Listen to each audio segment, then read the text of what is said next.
On va commencer avec vous, Muriel Salmona. Bonjour. Bonjour. Vous êtes psychiatre, psychotraumatologue, présidente de l'association Mémoire traumatique et victimologie. Et vous allez nous parler de la nécessité d'allonger les délais de prescription pour les viols et agressions sexuelles sur les mineurs.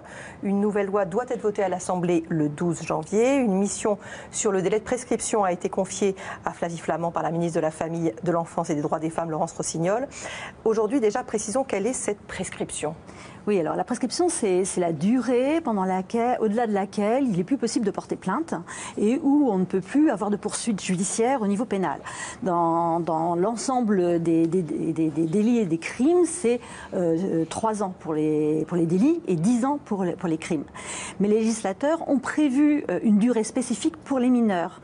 Depuis 2006, c'est 20 ans le délai de prescription après la majorité pour les viols et c'est aussi 20 ans après la majorité pour les délits sexuels aggravés, c'est-à-dire pour les mineurs de moins de 15 ans, pour les délits qui sont commis par des personnes ayant autorité ou par les ascendants ou en réunion. Et pour les autres, c'est 10 ans. Donc malgré cela, malgré ce délai augmenté, jusqu'à 38 ans. Voilà, jusqu'à 38 ans. Mais malgré cela, il y a moins de 10% des personnes qui ont subi des violences dans l'enfance qui portent plainte. Donc, selon vous, il faut augmenter ces délais de prescription. Oui, tout à fait. Oui, tout à fait. On est nombreux, que ce soit au niveau des spécialistes, des associations surtout, et puis aussi des parlementaires, à penser qu'il faut augmenter la durée du délai de prescription, soit l'augmenter de 20 à 30 ans, c'est ce qui avait été demandé, ce qui avait été voté au Sénat, soit de faire démarrer la durée de prescription à partir du moment où il y a la révélation des faits, c'est aussi une autre possibilité. Quand vous dites révélation, c'est la prise de conscience. Voilà, la prise de conscience par la victime. À partir le moment où elle peut enfin parler. Voilà. Et la troisième possibilité, c'est l'imprescriptibilité. C'est ce qui, il y a plusieurs pays qui ont mis en place une imprescriptibilité, comme l'Angleterre, la Grande-Bretagne et la Suisse, et puis aussi très récemment la Californie avec l'affaire Bill Crosby. Ce qu'il faut bien comprendre, c'est qu'on a beaucoup d'affaires comme ça, où pour des mêmes faits, avec des agresseurs uniques, il y a beaucoup de victimes, et pour ces victimes-là, il y en a certaines qui pourront porter plainte et d'autres qui ne pourront pas porter plainte, exactement comme ce qui s'est passé avec l'affaire du diocèse de Lyon avec la parole libérée, où sur 70 victimes, seulement 7 ont pu porter plainte. Il y a aussi l'affaire très récente avec David Hamilton, avec Flavie Flament, qui a révélé les viols qu'elle avait subis dans son livre La Consolation et qui n'a pas pu porter plainte du fait de cette prescription. Alors, vous venez de nous dire que seulement 10% des enfants donc victimes d'agressions sexuelles portaient plainte. Comment on l'explique ? Alors, les enfants mettent beaucoup de temps à parler, à la fois parce qu'ils sont dépendants, ils sont sous emprise. Dans 96% des cas, ce sont des proches qui ont commis les agressions. Dans plus de 50% des cas, ce sont des personnes de la famille qui donc peuvent exercer des menaces, une pression psychologique, une loi du silence. Ils vont avoir aussi des conséquences psychotraumatiques extrêmement lourdes qui vont durer des années, qui vont générer ce qu'on appelle une mémoire traumatique qui va faire que, aussitôt qu'ils vont essayer d'évoquer les faits, ils vont être envahis par une terreur, par une souffrance qui rend impossible le fait de les révéler. Ils vont mettre aussi beaucoup de temps avant de comprendre ce qui s'est passé. Ils vont avoir aussi une culpabilité, une honte. Et surtout, ils vont avoir ce qu'on appelle une anesthésie émotionnelle qui génère une amnésie traumatique, une dissociation traumatique qui génère une amnésie traumatique qui peut durer longtemps, des années, voire des dizaines d'années, voire 30, 40 ans, et qui va empêcher les personnes de pouvoir parler de ce qui leur est arrivé. Alors, est-ce que vous pouvez nous expliquer un peu ce que sont je ne vais pas y arriver. Ce que sont ces amnésies traumatiques.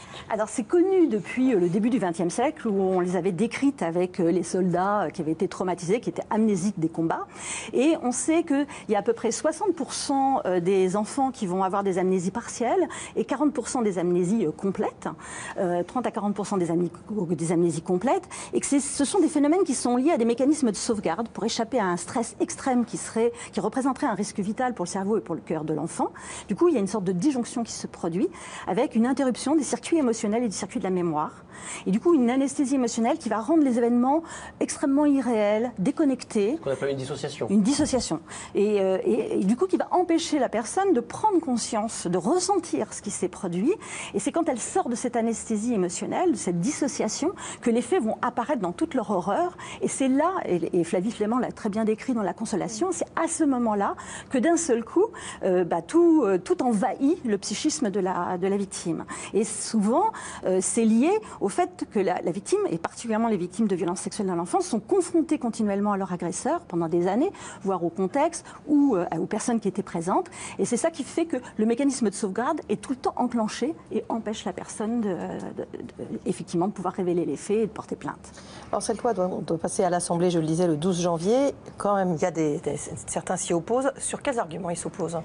Alors, il y a plusieurs arguments. Alors, ce qu'il faut savoir, c'est que ce qui va être voté certainement le 12 janvier, c'est un doublement des délais de prescription. C'est-à-dire qu'on va passer de 6 ans pour les délits et de 10 à 20 ans pour les viols. Mais en revanche, on pense qu'il va y avoir aucun changement pour les mineurs, ce qui est vraiment très dommageable. Alors, les arguments, c'est le droit à l'oubli pour le phénomène de prescription qui ne peut pas être invoqué, puisque pour les victimes, il n'y a pas de droit à l'oubli. Les conséquences psychotraumatiques sont de très longue durée, pendant toute la vie.